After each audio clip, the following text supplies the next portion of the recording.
السلام علیکم ناظرین، میں تسکین فاطمہ ہمارے پروگرام میں آپ لوگوں کا خیر مقدم کرتی ہوں۔ آج کے ہمارے پروگرام کی 13ویں قسط میں آپ کے سامنے ہمارے 11ویں امام حسن عسکری علیہ السلام کے بچپن کے ایک واقعے کو پیش کروں گی۔ واقعہ کچھ یوں ہے کہ ایک شخص بتاتا ہے کہ میں سڑک سے گزر کر گلی میں داخل ہوتا ہوں۔ سورج اونچے مکانوں اور بلند بالا پہاڑوں سے گزر کر ڈوب جانا چاہتا ہے۔ دور سے بچوں کے کھیلنے اور شور مچانے کی آوازیں آ رہی ہوتی ہیں۔ قریب جا کر دیکھتا ہوں تو سب بچے مل کر کھیل رہے ہوتے ہیں اور شور مچا رہے ہوتے ہیں۔ ادھر ادھر دیکھتا ہوں تو ان میں ایک تمام بچہ باقی بچوں سے الگ ایک کونے میں کھڑا دکھتا ہے۔ اس کا چہرہ دیکھ کر ایسا محسوس ہوتا ہے جیسے اس کے اوپر غموں کے پہاڑ ٹوٹے ہوں اور وہ خوب رو رہا ہو۔ میں نے خیال کیا کہ شاید اسے اس کے دوستوں نے خود سے الگ کر دیا ہے اور اکیلا چھوڑ دیا ہے۔ اس کے قریب جا کر دیکھتا ہوں تو وہ باقی بچوں کو کھیلتا دیکھ کر کچھ سوچ رہا ہوتا ہے۔ پھر میں نے خیال کیا کہ شاید اس کے پاس کھلونے نہیں ہیں، اس لیے یہ یہاں اکیلا کھڑا اداس باقی بچوں کو کھیلتا دیکھ رہا ہے۔ میں اس کے اور قریب گیا، اس کے کاندھے پر ہاتھ رکھا اور اسے خوش کرنے کے لیے پوچھا، کیا میں تمہارے لیے کھلونے لے آؤں؟ تو اس بچے نے میری طرف غور سے دیکھا اور کہنے لگا کہ ہم کھیلنے کے لیے پیدا نہیں کیے گئے۔ اس کی یہ بات سن کر میرا چہرہ شرم سے لال ہو گیا اور میں نے اس سے پوچھا، تو پھر کس لیے پیدا کیے گئے ہیں؟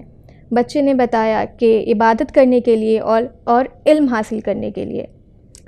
میرے پھٹی پھٹی آنکھوں سے اس کی طرف دیکھنے لگا کہ واہ کتنی اچھی باتیں کر رہا ہے، اور پھر میں نے دوبارہ اس سے پوچھا کہ تم یہ باتیں کہاں سے کر رہے ہو؟ بچے نے فرمایا کہ خداوند عالم نے قرآن مجید میں فرمایا ہے کہ کیا تم یہ سمجھتے ہو کہ ہم نے تمہیں بیکار رہنے کے لیے پیدا کیا ہے؟ میرا منہ کھلا کا کھلا رہ گیا۔ پھر میں نے اپنی شرمندگی دور کرنے کے لیے اس سے کہا کہ لیکن یہ آیت تمہارے لیے نہیں ہے، کیونکہ تم ابھی بچے ہو اور تم سے ابھی تک کوئی گناہ بھی سرزد نہیں ہوا ہے۔ پھر بچہ میری طرف اس طرح دیکھتا ہے کہ میرے چہرے سے مسکراہٹ غائب ہو جاتی ہے اور مجھ سے پوچھتا ہے، کیا تم جانتے ہو کہ میں ابھی کیوں رو رہا تھا؟ میں نے کہا نہیں، میں نہیں جانتا۔ بچے نے فرمایا کہ میں ابھی اپنے گھر پہ تھا اور ہماری ماں آگ جلانے کی کوشش کر رہی تھیں۔ چونکہ لکڑیاں بڑی تھیں اس وجہ سے ان میں آگ نہیں لگ پا رہی تھی، تو ہماری ماں نے چھوٹی چھوٹی لکڑیوں کو اکٹھا کیا اور ان میں آگ لگائی، جس سے کہ ان بڑی لکڑیوں میں بھی آگ لگ گئی۔ مجھے ڈر ہے کہ کہیں اسی طرح میں جہنم کے بڑے ایندھن کے لیے چھوٹا ایندھن نہ بن جاؤں۔ بچے کی باتوں کو سن کر میرا سر چکرا رہا تھا۔ میں سمجھ نہیں پا رہا تھا کہ آخر اس بچے نے یہ ساری باتیں کہاں سے اور کیسے سیکھیں۔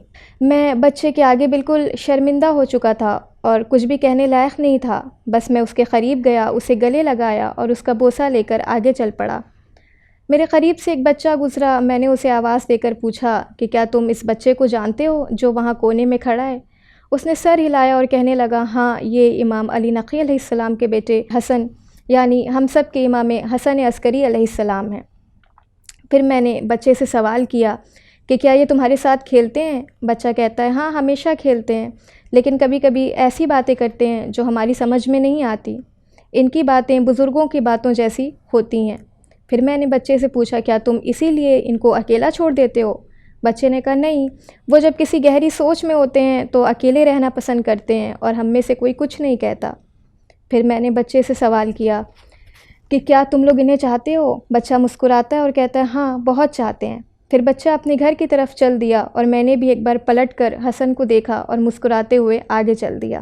تو ناظرین، آج کا یہ قصہ یہیں ختم ہوا، اور اس سے ہمیں یہ سبق حاصل ہوتا ہے کہ امام چاہے جس بھی عمر میں ہو، وہ ہمارے امام ہیں اور ہماری ہدایت کے لیے آئے ہیں، اور ہمیں کوئی بھی ایسا کام نہیں کرنا چاہیے جس سے انہیں تکلیف پہنچے، اور ہم جس کام کے لیے دنیا میں آئے ہیں اس کام کو بخوبی انجام دینا چاہیے، جیسے کہ عبادت کرنا اور اچھے سے علم حاصل کرنا۔ ایسے ہی اور واقعات کے ساتھ آپ کے سامنے حاضر ہوں گی۔ ابھی مجھے اجازت دیں، خدا حافظ۔